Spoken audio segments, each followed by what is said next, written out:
আমি বক্তব্য রাখার জন্য আহ্বান জানাবো বিরোধী দলের নেতা ডক্টর মোহাম্মদ শফিকুর রহমান। খুব ভালো হয় আপনি যদি 8 মিনিটে আপনার বক্তব্য শেষ করেন। মাননীয় স্পিকার, এত গুলি কামানের পরে মাত্র 8 মিনিট? আপনাকেও কামান দেওয়া হবে, বলতে থাকেন। আমি বলতে থাকি, আপনি যখন থামায় দিবেন আমি থেমে যাব। Thank you. ধন্যবাদ মাননীয় স্পিকার। নোটিশটি উত্থাপন করেছিলাম জনস্বার্থে। বক্তব্য সবাই যখন দেয় জনস্বার্থেই দেয়। আমরা বিরোধী দলের পক্ষ থেকে পর্যন্ত 4 জন কথা বলেছেন, বা 5 জন আমি এখন বলছি। আমার মূল বক্তব্যে যাওয়ার আগে মাননীয় সংসদ সদস্য এবং স্বরাষ্ট্রমন্ত্রী খুব চমৎকার কিছু কথা বলেছেন, এগুলো একটু স্মরণ করতে চাই আমি। উনি বলেছেন যে share holder is share holder. সে কিভাবে শেয়ার হোল্ডার হয়েছে এটা পরে দেখা যাবে। এটা পরে কেন? এটা তো আগেই এক্সপোজ হয়ে গেছে। সারা দুনিয়া জানে, উনি জানেন না। উনার মতো একজন বিজ্ঞ মানুষ, আমি এটা বিশ্বাস করি না। এই ব্যাংক থেকে উনি একা নিয়েছেন তার নিজের নামেই 82,000 কোটি টাকা, আর তার সমুদয় শেয়ার যেগুলা তিনি কিনেছেন 82% মালিক হয়ে গিয়েছেন, এগুলার মূল্য হচ্ছে মাত্র 12,000 কোটি টাকা। অর্থাৎ তিনি কই তেল দিয়ে শুধু কই বাঁচেন নাই, কইও বাঁচছেন, শোল মাছও বাঁচছেন, এবং সবগুলা ব্যাংক থেকে ডাকাতি করা টাকা। সেই শেয়ারগুলা কিভাবে হস্তান্তর হয়েছে তিনি একটা প্রতিষ্ঠানের নাম এখানে বলেছেন, সবগুলা বলে দিলে ভালো হইতো। এই ধরনের সকল শেয়ার হোল্ডারের উপরে বিশেষ একটা এজেন্সির মাধ্যমে প্রচন্ড চাপ ক্রিয়েট করে তাদেরকে বাধ্য করা হয়েছে তাদের শেয়ার হস্তান্তর করতে। এরা তো হস্তান্তরের জন্য এই শেয়ারগুলা কিনে, তারা যুগ যুগ ধরে এই ব্যাংকের সাথে ছিল, এবং যথারীতি এই ব্যাংক সবাইকে স্যাটিসফ্যাক্টরি সার্ভিস দিয়ে চলছিল, ডিভিডেন্ড দিয়ে চলছিল। একটা মাত্র ব্যাংক, যে ব্যাংক তারল্য সংকটে অন্য ব্যাংকেও হেল্প করত, এইভাবে ব্যাংকটা ডাকাতি করে আজকে এটাকে একদম দেউলিয়া করা হয়েছে। এটা করেছে ফ্যাসিস্ট সরকার। উনি কর্মচারীদের নিয়োগের ব্যাপারে কথা বলেছেন। 10,000 কর্মচারীকে নিয়োগ দেওয়া হয়েছে, সামান্য কোনো নিয়ম নীতি মানা হয়নি, পত্রিকায় একটা বিজ্ঞপ্তি দেওয়া হয়নি।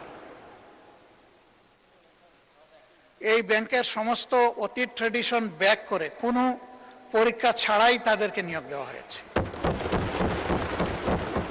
একটা কাগজে কেউ না কেউ সই করে দিয়েছে, এইটাই তার নিয়োগ লেটার।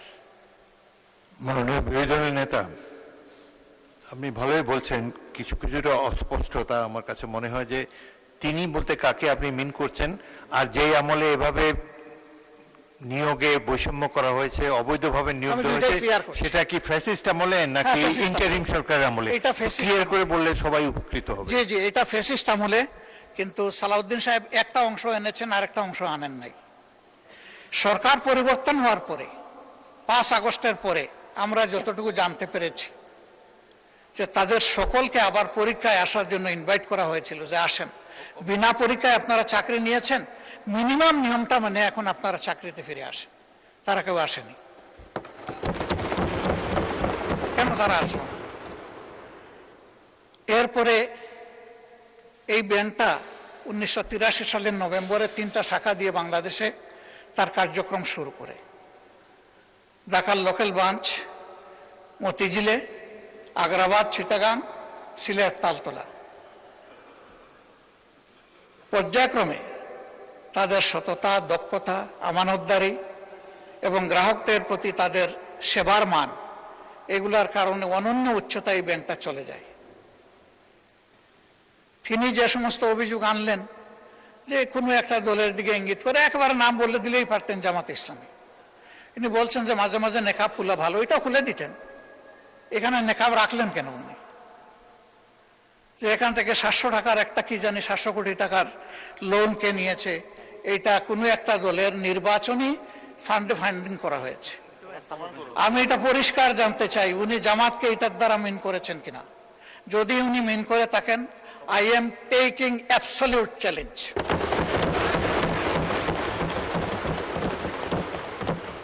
তিনি এটা প্রমাণ করতে পারলে আমি তাকে একটা মেডেল দিব পার্সোনালি। এরপরে কার ছেলে কার নাতি কোন কোম্পানি, শুধু ইসলামী ব্যাংক না, যে কোনো ব্যাংক থেকে চুরি ডাকাতি অসততার মাধ্যমে কিছু নিয়ে যদি আত্মসাৎ করে থাকে, তার ব্যাপারে অবশ্যই তদন্ত করে স্টার্ন অ্যাকশন দেশের বিদ্যমান আইনে নেওয়া উচিত। এটা আমি শফিকুর রহমান হলে আমাকেও যেন স্পেয়ার করা না হয়। মাননীয় স্পিকার, এই ব্যাংকটিতে ক্ষুদ্র একজন ব্যবসায়ী হিসাবে আমার বসার সুযোগ হয়েছিল 2005 থেকে 2011 সাল, 6 বছর। ব্যাংকের বোর্ডে বসতাম, শিখতাম, জানতাম, বাংলাদেশের অর্থনীতিকে বোঝার চেষ্টা করতাম।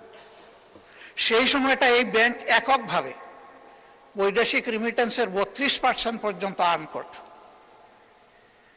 তার ডিপোজিট, তার তারল্য, তার ইনভেস্টমেন্ট, সকল টার্নওভারে ইম্প্যারালাল একটা ব্যাংক ছিল। সবগুলা সরকারি ব্যাংক মিলেও তার সমতুল্য ছিল না। কিন্তু তখন বয়ান বানাতেন একজন বিশেষ অর্থনীতিবিদ ডক্টর আবুল বারাকাত। তিনিও আঙ্গুল তুলতেন জামাত ইসলামের দিকে, যে এখান থেকে জামাত ইসলামী হাজার হাজার কোটি টাকা নিয়ে যাচ্ছে। তার এই বয়ানের ভিত্তিতেই শেষ পর্যন্ত এই ব্যাংকে অভ্যুত্থান করা হলো, দখল করা হলো। 15.5 বছর দুঃশাসন চালানো হলো। কই প্রমাণ কোথায়? 15.5 বছর তো কম না। এখনো আবার একই তালে যদি কথা বলা হয়, আমি বলবো আমরা কি আবার সেকেন্ড আবুল বারাকাত হতে যাচ্ছি? আন্দাজ অনুমানের ভিত্তিতে কোন মহিলার কোন কোটেশন সংসদের মতো একটা প্রেস্টিজিয়াস জায়গায়, এগুলো আসলে আমরা আশা করি না। ওই মহিলাকে সংসদে হাজির করা হোক, যদি কোনো প্রভিশন থাকে সংসদে গণশুনানিও হোক, অসুবিধা নাই। আরডিএস প্রকল্প কোনো দলের নয়, কোনো ধর্মেরও নয়। আমি নিজে বোর্ডে ছিলাম, আমি জানি এখানে বিভিন্ন ধর্মের মানুষ এখান থেকে বেনিফিশিয়ারি। এখানে দল ধর্ম দেখা হয় না, এখানে টার্গেট গ্রুপকে প্রাধান্য দেওয়া হয়। উনি কত 11,000 কোটি টাকার একটা রেফারেন্স দিয়েছেন। কে নিয়েছে এটা? আমি, আমার সহকর্মীরা? যদি এরকম হয়, দলের ফান্ডে যদি 1 টাকাও আসে, আমি বলবো সার্চ লাইট দিয়ে এটা তালাশ করে আমাদের বিরুদ্ধে যেন অভিযোগ। মাননীয় বিরোধী দলের নেতা আপনাকে, ওনাদেরকে 15 মিনিট বলেছে, আপনাকে 7 দিয়েছি, আরো 8 মিনিট বলেন আপনি। মাননীয় স্পিকার, আপনাকে ধন্যবাদ। আমি যা আশঙ্কা করছি সেটা এখন বলতে চাচ্ছি। ব্যাংকে পরিবর্তন যে কোনো সময় আসতেই পারে। ব্যাংকের স্বার্থে আসতে হবে, গ্রাহকের স্বার্থে আসতে হবে, মালিকের স্বার্থে আসতে হবে। আমি এই ব্যাংকের একজন মালিক। আমার 10 টাকা মূল্যের একটা শেয়ার আছে। আমি আমার এই শেয়ারের দাবি কখনো ছেড়ে দেব না। আমার এই 10 টাকা মূল্যের শেয়ারের পক্ষে আমি আমার রাইট ধরে রাখার জন্য, এস্টাবলিশ করার জন্য যা করা দরকার তাই আমাকে করতে হবে। আমি তার রাজনৈতিক পরিচয় করব না, আমি করব এই ব্যাংকের একজন গ্রাহক হিসাবে, একজন মালিক হিসাবে। এইভাবে রাজনৈতিক পরিচয় থাকা কোনো দোষের বিষয় নয়। আর এই ব্যাংকের গ্রাহক শুধু জামাতে ইসলামের মানুষরাই নয়, এই ব্যাংকের গ্রাহক বিএনপির বহু লোক আছেন, আমার পরিচিত অনেক লোক আছে, অন্যান্য দলের আছে, অন্যান্য ধর্মের আছে। এটা সকলের ব্যাংক। এই ব্যাংক একক কারণ না। ওই ব্যাংকের গায়ে লেখা নাই যে এই ব্যাংক এরাই শুধু সুবিধা নেবে, বাকিরা পারবে না, এরাই শুধু গ্রাহক হতে পারবে, বাকিরা পারবে না। এই ধরনের কিছু লেখা নাই। এগুলো হলো বানায়ট বয়ান। ব্যাংকটাকে ধ্বংস করেছেন শেখ হাসিনা এস আলমকে তার হাতিয়ার হিসেবে ব্যবহার করে। আমরা এখন স্পষ্টত দেখতে পাচ্ছি সেই এস আলমকে আবার ফিরে আসার পথ করে দেওয়া হচ্ছে। এর প্রমাণ এই যে ডেপুটি গভর্নর বাংলাদেশ ব্যাংকের সাবেক, তিনি রংপুরের রিজিওনাল ম্যানেজার থাকা অবস্থায়, ডিরেক্টর থাকা অবস্থায় অনিয়মের 52 লাখ টাকার অভিযোগ তার বিরুদ্ধে প্রমাণিত হয়েছে, তাকে তখন শাস্তি দেওয়া হয়েছে। আর 5 আগস্টের পর তিনি স্বৈরাচারের দূষর এবং দুষ্কৃতকারী হওয়ার কারণে তিনি শেষ পর্যন্ত এখান থেকে বাধ্য হয়েছেন চলে যেতে। সেই লোকটাকে এনে এখানে বসানো হলো। তিনি যখন ডেপুটি গভর্নর, তখন এস আলমের সকল অপকর্মের তিনি ছিলেন সহযোগী, এবং সেই হিসাবে তিনি একটা প্রাইজ পেয়েছিলেন। তার স্ত্রীর নামে ভুয়া কোনো প্রতিষ্ঠানের অস্তিত্ব নেই, সেখানে 3.5 কোটি টাকা এক্সিম ব্যাংক থেকে গিফট লোন দেওয়া হয়েছে তাকে। তিনি অসৎ। সেই লোকটাকে এনে একটা বিধ্বস্ত ব্যাংকের মাথার উপর বসায় দেওয়া, এটা কোনো যুক্তিতেই মেনে নেওয়া যায় না।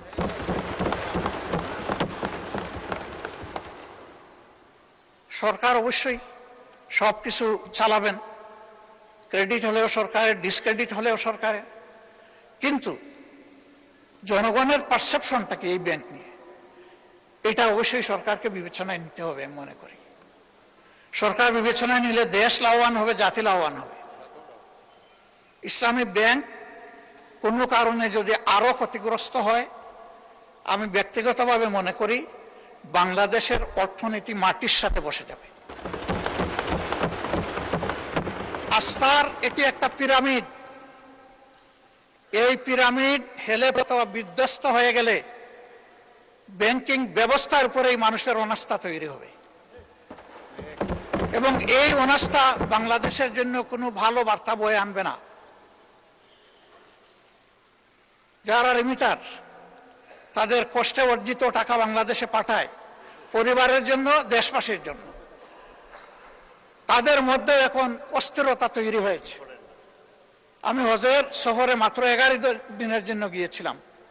সেখানে এই ব্যাপারে অনেকের উদ্বেগ, সরাসরি প্রশ্ন শোনার সুযোগ পেয়েছি। এতে দেশের অর্থনীতি ক্ষতিগ্রস্ত হবে। রেমিটেন্স প্রবাহ যদি বাধাগ্রস্ত হয়, আমাদের মাত্র 2টা সোর্স, একটা রেমিটেন্স, আরেকটা হচ্ছে আরএমজি। আরএমজিও এখন বিভিন্ন চ্যালেঞ্জের ভিতর দিয়ে অতিক্রম করছে। রেমিটেন্সও যদি বিপদে পড়ে যায়, তাহলে আমাদের দেশের অর্থনীতিটা গিয়ে কোথায় দাঁড়াবে মাননীয় স্পিকার? এই সবগুলোই তো আমরা বিপদে পড়ে যাব। এই জন্য আমরা অনুরোধ করব, জোর জবরদস্তি করে যাদের কাছ থেকে এই শেয়ারগুলা ডাকাতি করে নিয়ে যাওয়া হয়েছিল, অনতি বিলম্বে সসম্মানে সেই মূল্যেই তাদের কাছে আবার শেয়ারগুলা ফিরিয়ে দেওয়া হবে। এরপরে সরকার সকল নিয়ম কানুন মেনে বোর্ড গঠন করবে, পরিচালনা করবে, আমাদের পূর্ণ সমর্থন থাকবে। এই ব্যাপারে আমাদের কোনো আপত্তি থাকবে না। সন্তান তার মায়ের কুলেই তো নিরাপদ। ওরা তো সৎমা হয়ে এসেছিল, ওদের কোনো দরদ ছিল না, ওরা ডাকাতি করেছে।